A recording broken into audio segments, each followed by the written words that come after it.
वैसे तो प्रिया रात के इस वक्त तक कॉलेज का अपना सारा होमवर्क और बाकी काम निपटा के सो चुकी होती थी, लेकिन आज न जाने उसकी नींद कहां भाग गई थी। तो वो अपने बिस्तर पर बैठे बैठे अपने दिमाग में कल का प्लान कर रही थी कि तभी अचानक उसके फोन पर लगातार 4-5 बार नोटिफिकेशन वाली घंटी बजी। प्रिया को यह बात बड़ी हैरान कर देने वाली लगी, क्योंकि उसकी फ्रेंड लिस्ट में ऐसा कोई भी नहीं था जो उसे रात के इस वक्त मैसेज करे। उसके जितने भी फ्रेंड्स थे सब जानते थे कि उसे जल्दी सोने की आदत है, तो इस टाइम पर तो वो रिप्लाई नहीं करेगी। तो प्रिया हैरान सी एकटक टेबल पर पड़े अपने फोन को घूरने लगी। 11:11 हो गए हैं। इस टाइम पे मुझे कौन मैसेज कर रहा है? और वो भी सिर्फ 1 या 2 नहीं, बल्कि इतने सारे मैसेजेस की पूरी बाढ़।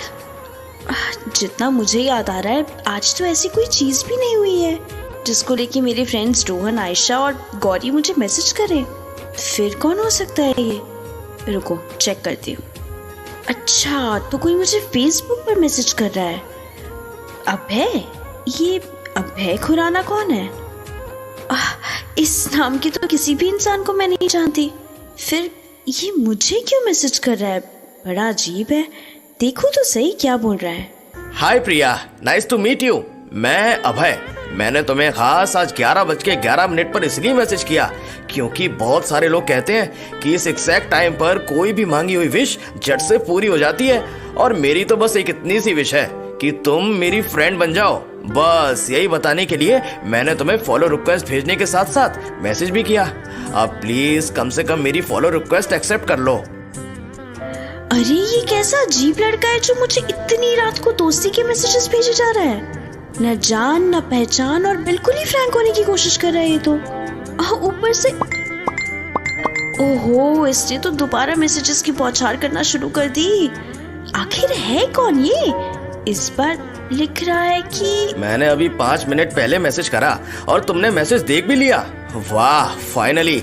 मुझे तो लगा था कि तुम मेरी ओर देखोगी तक नहीं, लेकिन मैं फिर भी तुम्हें मैसेज भेजता क्योंकि आखिर इतना बड़ा फैन जो हूं मैं तुम्हारा।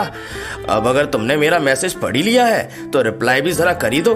अगर रिप्लाई नहीं करना है ना तो बस एक हाय तो लिखकर भेज ही सकती हो ना तुम। ये तो हाथ धोकर पीछे ही पड़ गया। मैं कोई रिप्लाई वगैरह नहीं कर रही हूँ। न जाने कौन है ये। अच्छा, अगर रिप्लाई करने का मन नहीं हो रहा है तो मेरी फ्रेंड रिक्वेस्ट ही एक्सेप्ट कर लो ना। हम एक दूसरे को ऐसे ही जान लेते हैं। इसने तो मेरे दिमाग की बात ही सुन ली। लेकिन जो भी हो, मुझे ऐसे अनजान लोगों से इंटरनेट पे बात नहीं करनी चाहिए। होगा कोई ऐसा वैसा दिलफेक आशिक जो हर किसी को परेशान करता रहता है। मैं इग्नोर कर देती हूँ इसे। अरे बाप रे, 11:30 हो गए ये सब फालतू की चीजों में। इस लड़की के चक्कर में मुझे कल सुबह उठने में लेट ना हो जाए। कॉलेज भी धरा का धरा रह जाएगा। हाँ, अब सो जाती हूँ। क्या पता कल तक इसका फ्रेंडशिप का भूत उतर जाए और मुझे मैसेज करना छोड़ दे। अगले दिन प्रिया दोबारा फिर से उसी वक्त यानी रात के 11 बजे फ्री होकर बैठी थी, तो उसके फोन पर मैसेज वाली 3-4 घंटियां एक बार फिर से बजी। और सबसे ज्यादा हैरान करने वाली बात उसे ये लगी कि इस बार भी अभय ने उसे एग्जैक्टली उसी टाइम पर मैसेज भेजा था, ठीक कल के ही वक्त पर, यानी 11:11। ये लड़का आखिर मुझे इतने मैसेजेस क्यों भेजता रहता है? और सबसे बड़ी बात, ये मुझे जानता कैसे है? इसे मेरी ही प्रोफाइल क्यों मिली है ऐसे मैसेजेस भेजने के लिए? गुड इवनिंग मिस प्रिया। आज दोबारा से आपका दोस्त 11:11 पर आपको परेशान करने आ गया है। चिंता मत कीजिए, मैं आपको ज्यादा इरिटेट नहीं करूंगा और ना ही मैं ऐसे लड़कियों को रात को परेशान करने वाला कोई छिछोरा लड़का हूँ।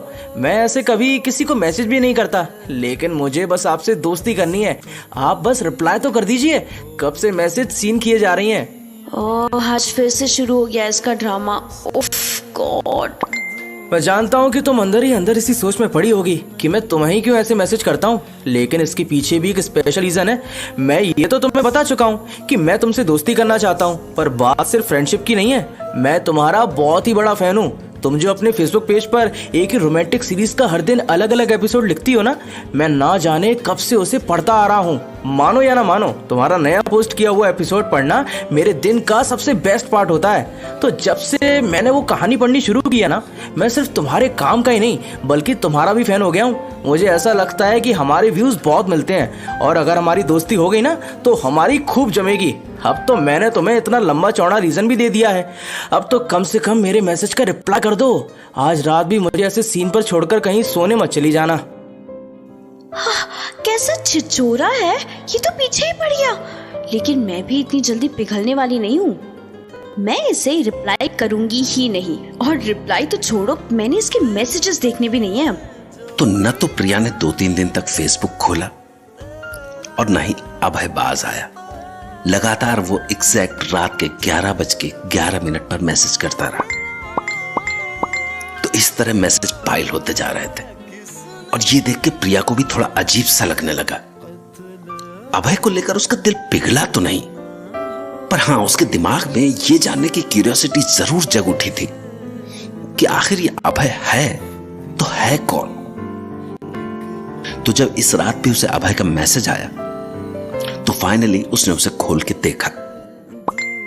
अरे प्रिया जी, कहाँ गायब हो गई हैं आप? कहीं तो मुझसे नाराज तो नहीं हो गई हो? हाँ, क्योंकि तुमने तो 2-3 दिन से मेरे मैसेज तक पढ़ने छोड़ दिए हैं। मैं एक रिप्लाई तो मांग रहा हूँ बस तुमसे, और रिप्लाई भी छोड़ो, मेरी फ्रेंड रिक्वेस्ट ही एक्सेप्ट कर लो ना। इतनी भी क्या नफरत है तुम्हें मुझसे?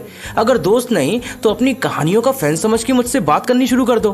मैं सचमुच तुम्हें ज्यादा परेशान नहीं करूंगा। अब ऐसे चुपचाप बैठने से कुछ नहीं होगा।